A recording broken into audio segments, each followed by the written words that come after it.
Welcome to All Talk with Jeddz.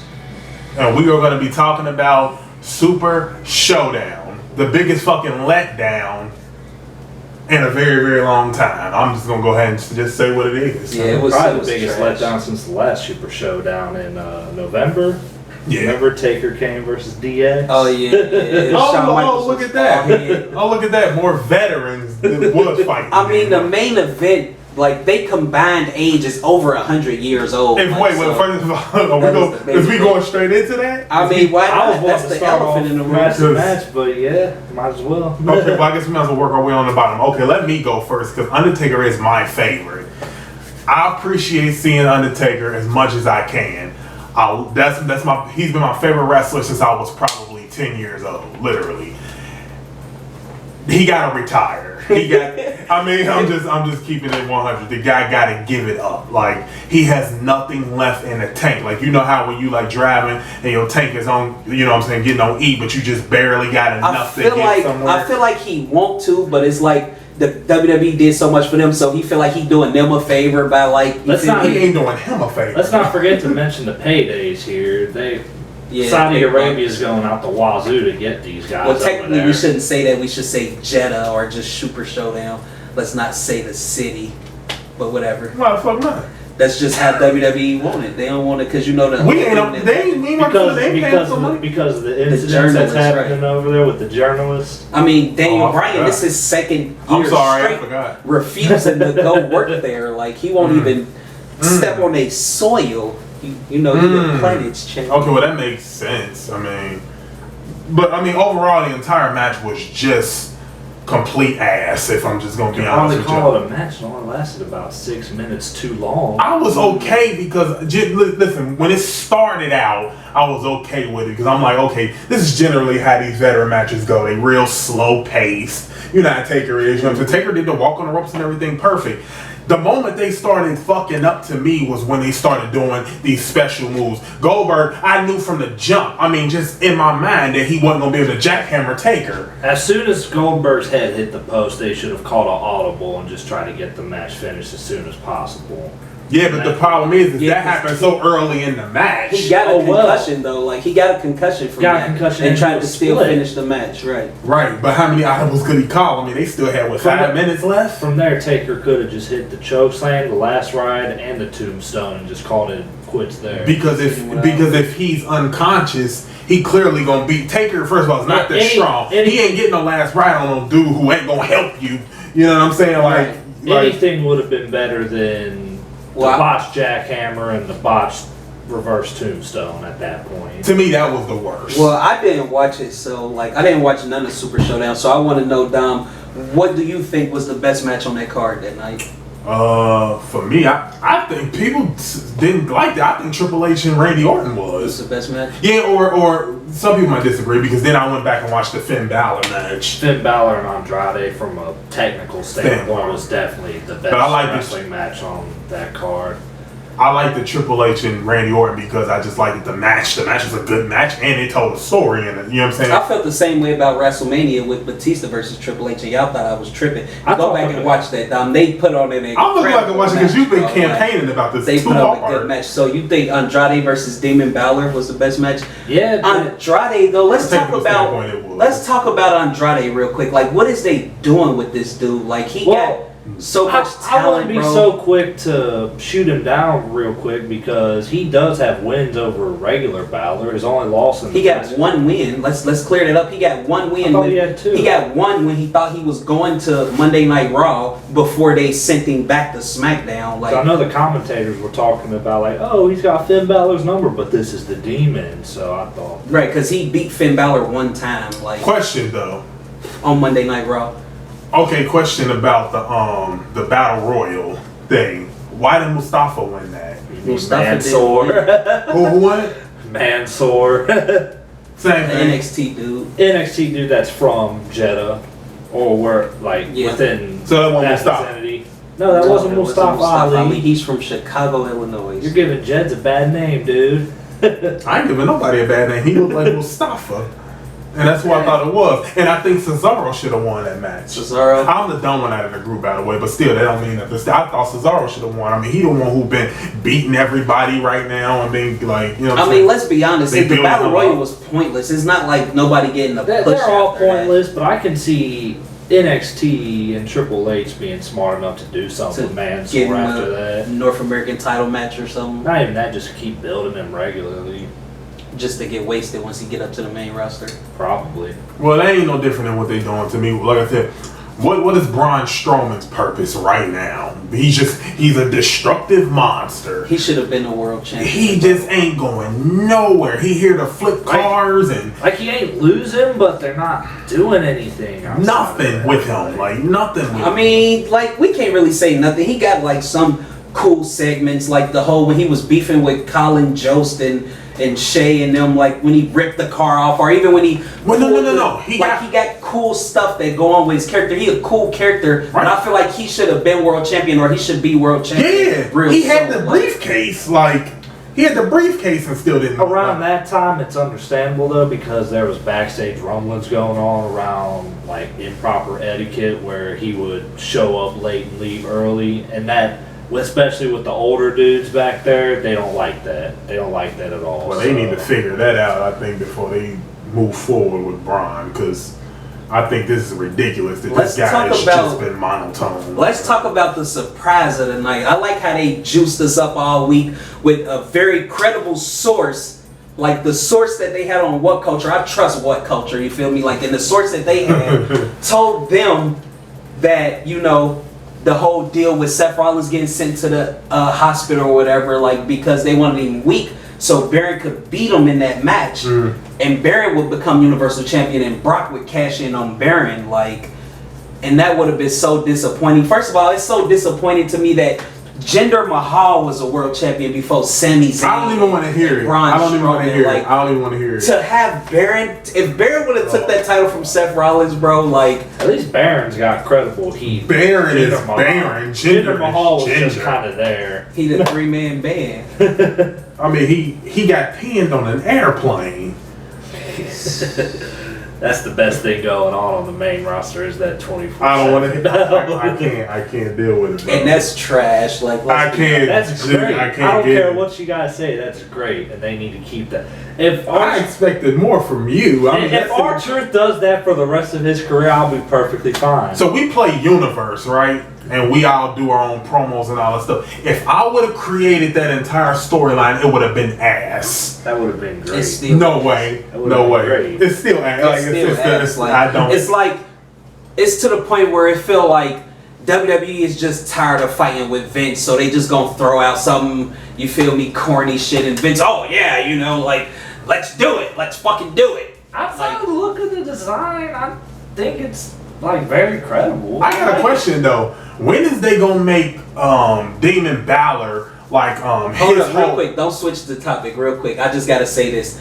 First of all, Ethan, the title design is ugly. The name of the title is ugly, and the champion is ugly. All 3 champions that's been champion is ugly. Like, come on, bro. It's a joke. You definitely wasn't around for the hardcore title. I was around for the hardcore title, and I was here for that because, like, that's exactly what this is. It's more cornier though. You got people like good stars like AOP and people like that chasing after this. Yeah, like, come on, the hardcore title was the hardcore title. I mean, it was hardcore back in those days. First and foremost, they had an evening gown match between Pat Patterson and Gerald Briscoe for the hardcore title. So don't talk to me about it was all hardcore back in the day. That's trash. Oh, that's trash. That's very trash. But no, what he's saying is even they didn't even think it all the way through when they made it. First and foremost, they say you can get pinned anytime, anywhere. So you got to bring a referee in your house. That's how the hardcore title was.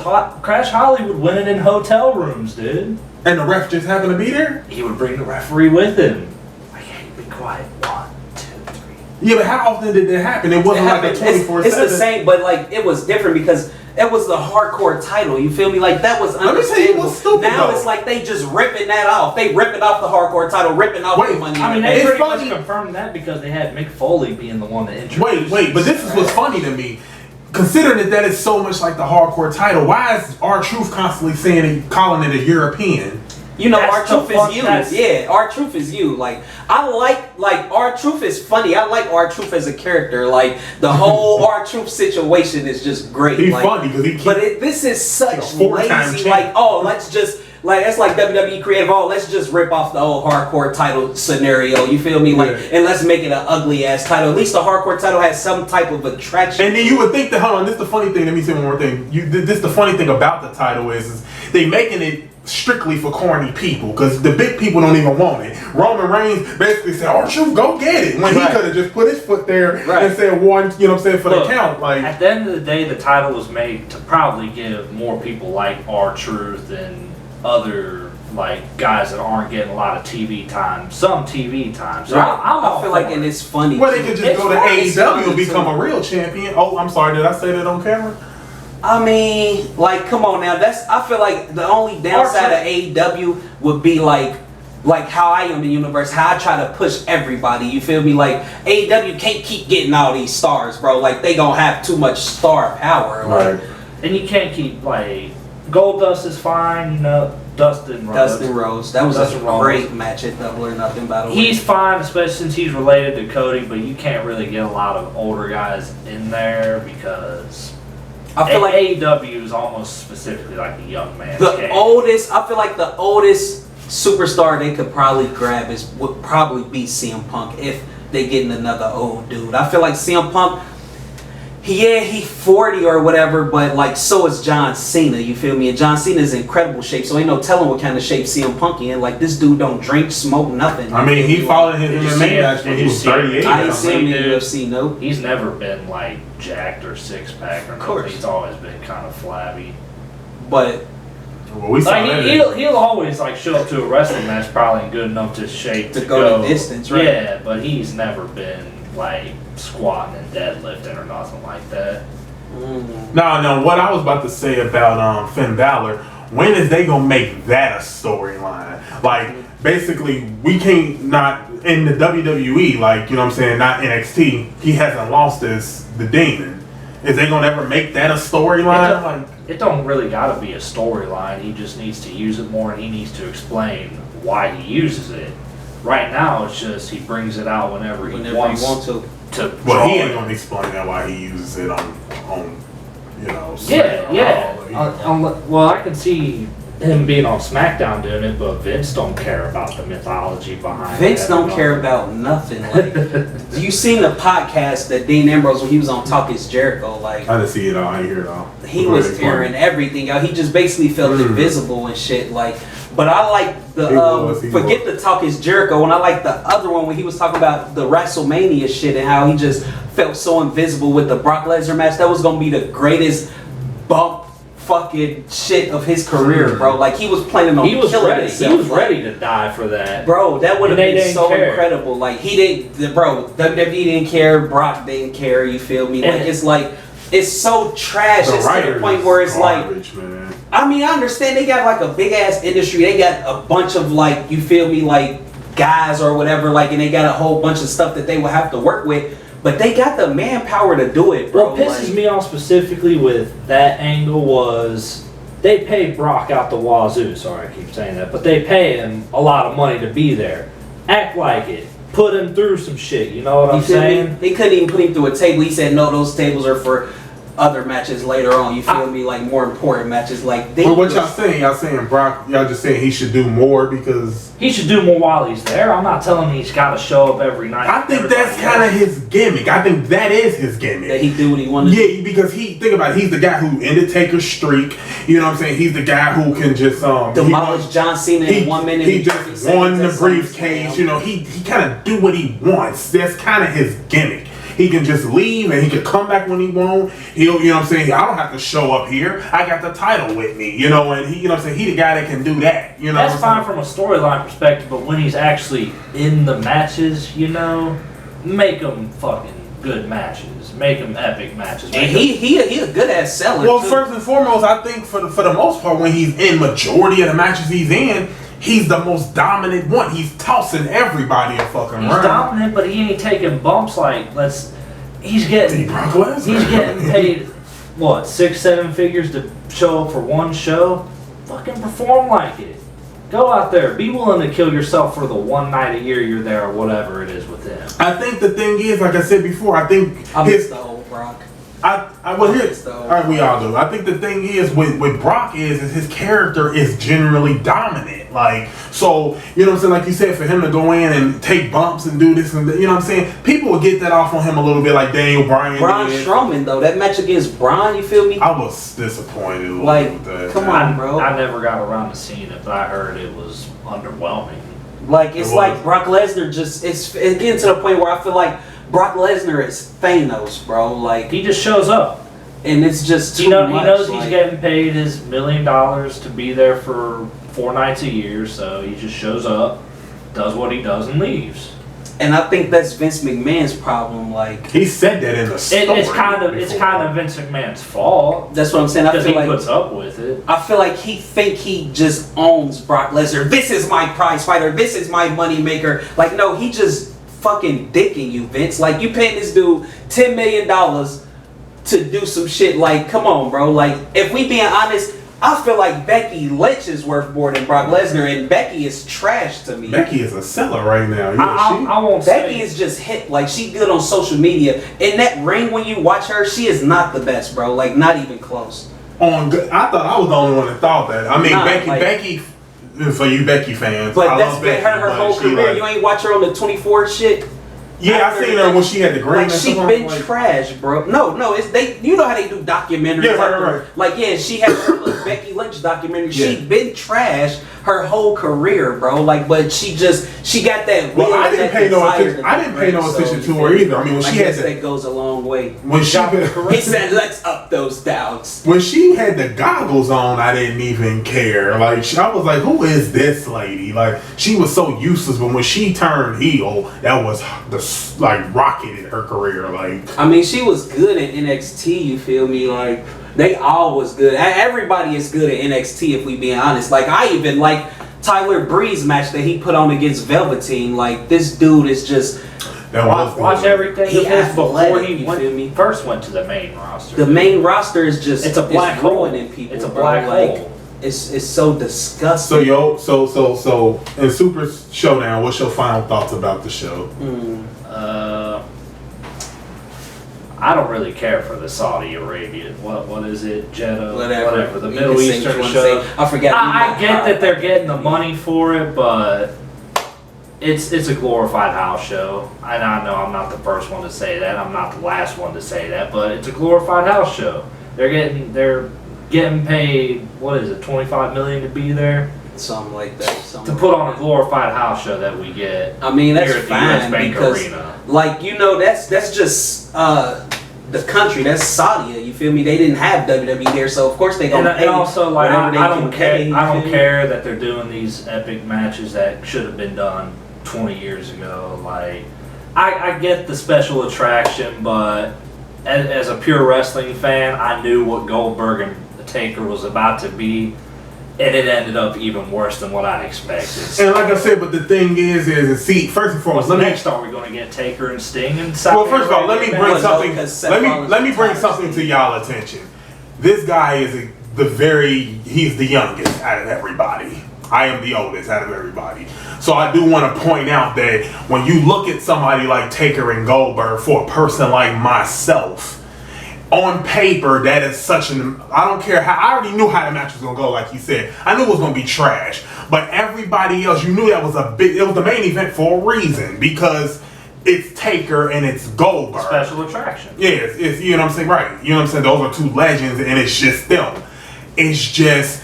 when it came to them actually performing, we all knew how that was going to be. You know what I'm saying? Like, it was going to be garbage at the very end of the day. So I think for me, I think the whole show was, besides maybe 2 matches, was trash. It was not that great. I'm sorry. Well, it was some good moments in there, like how Randy got the victory over Triple H. I feel like that was good storyline from a storyline standpoint, because, you know, in Aleister Black's last promo, he was like just throwing out names, seeing who was gonna step up, like Randy and everybody else, you know. And Randy actually went to social media and stepped up, bro. Like, and did he really? Yeah, like, I really got it. Like, well, Zach probably gonna put it on. Y'all can look at it right now. Like, this dude really, he says, I ain't got time to stepped up and challenged Aleister Black. So I think that's probably gonna be his first feud against Randy.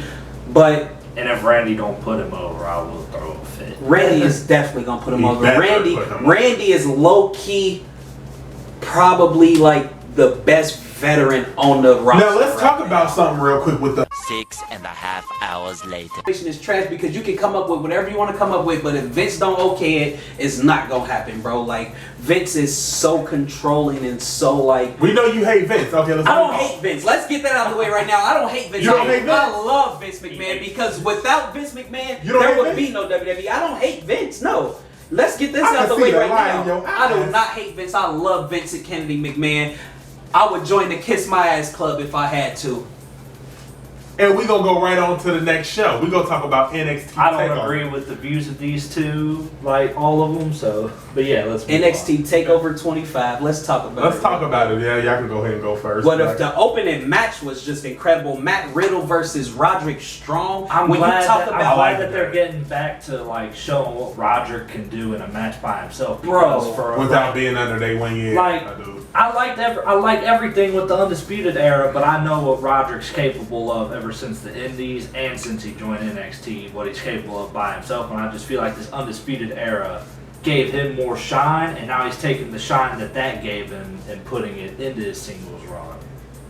I feel like I'm gonna make a bold prediction right now. 2019, before this year is over with, I guarantee Who you you got? the Undisputed Era will have every championship in NXT, and it starts with Adam Cole. I got a prediction. It start with Adam Cole. I He think- won the NXT Championship in probably the best takeover match in a long time, probably since Johnny and Andrade. You feel me? What Like you mean? Probably every takeover match is great. Fucking Johnny versus Cole from the last takeover. I think Adam Cole and Roger gonna have a nice little feud soon. Not now, but I feel like I think that's something next gonna year. happen. That's after. That's what I said. That's I- in 2020. It can I can see happen, that in but 2020. but I think Adam Cole gonna let all this get to his head, which he already is kind of like a conceited guy. But I feel like okay, let's do it like this because normally with factions, you know, they split up like the Shield or Evolution or whatever the case may be, and they all had a incredible singles, whatchamacallits. But with this Undisputed faction, I feel like this should be like a New Day situation, like a team that will never break up. And like Adam can get his singles titles, Roger can get his singles titles, and Kyle O'Reilly and Bobby Fish can get their tag Gerald? titles. I agree with you, but in the sense of Cole, O'Reilly, and Fish, that's your like base Undisputed Era Right. there. And I'm I fine don't- with that. I don't think Strong needs to be like. That's fine. I think Strong can branch off. Yeah. I think Roger Strong. And they could do a definitely branch storyline off. with that. Like Yeah. you could, you feel me? Like But I do feel like once they move up, they gotta stick together, bro. Like, kind of like a club situation where even if they do branch off, they still meet up backstage, kind of like how AJ Styles and the club does do their little Right. thing. and like the New Day never split up. They never gonna. they split the up. longest I think faction that there's like tag team thing that's They've been together, right? Yeah, right. I That's think what I'm out of saying. everybody. You feel me? Yeah, it's been a minute. And that should stay like that because like if without the New Day, like Biggie said in the report, you feel me? Like he was already on his way back down to NXT. Xavier Woods was on his way out the door. You feel me? Like Really? until they put the New Day together. Like Kofi basically Okay. NXT champion, take that in. But I feel like we've been discussing this long enough. It's been about No. Before we get started, we gotta talk the about. rest of Takeover. Before We just get just a little bit more. We want to. I want to just jump straight to the main event. If we're not gonna talk about anything else, I want to get into the greatest match in history. And because I had Tommaso and I had Johnny Gargano I still as think it is. possibly. Yeah, that's the big. It's arguable. It's arguable With all NXT matches though. Yeah, but you know what I'm saying. I mean, Adam Cole and Johnny Gargano put on one of the greatest performances ever. I mean, the counter after counter. Like I said before, I told them already that had to be 100% rehearsed so much. I'm talking about 8 hours a goddamn day. Something had to go. It don't take that much because they used to getting that much time. I mean, I'm talking about he had his hand there and he was about to stump on it and he moved it just But on nah, time. you- Like, you gotta how can think- you like? You gotta think they even just had a table for three where they talked about this. Adam and Johnny were on the indies for the longest of time, so they got that rhythm with each other and playing in their head where they can just come off with stuff off the fly. There's no way. I refuse to believe that. Like definitely something in the beginning, like they did, like that beginning counter exchange. They probably rehearsed that. Yeah, because I'm saying the rest of the match, that was probably just pure like muscle memory. And Nah, I mean obviously they rehearsed the whole match. There's no put way. Great preparation into all their live shows, like. And nothing was botched. Everything was so perfectly perfect. But NXT is always perfect, you know. Like it's just be as great as you can in NXT until they pull you up to the main roster to just sit in the corner for 12 If you can't years. just spend your whole career in NXT, or you know, like the moment you get at this point, I would rather be NXT champion Adam Cole than WWE champion. And I would rather be EC3 doing nothing. Just officially make it a third brand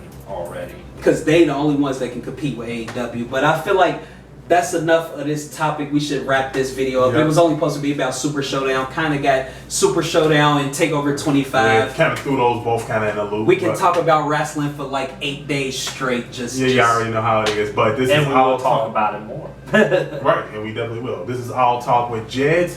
I'm Dominic, J.E., and we are out of here. Let's go. Peace out, y'all.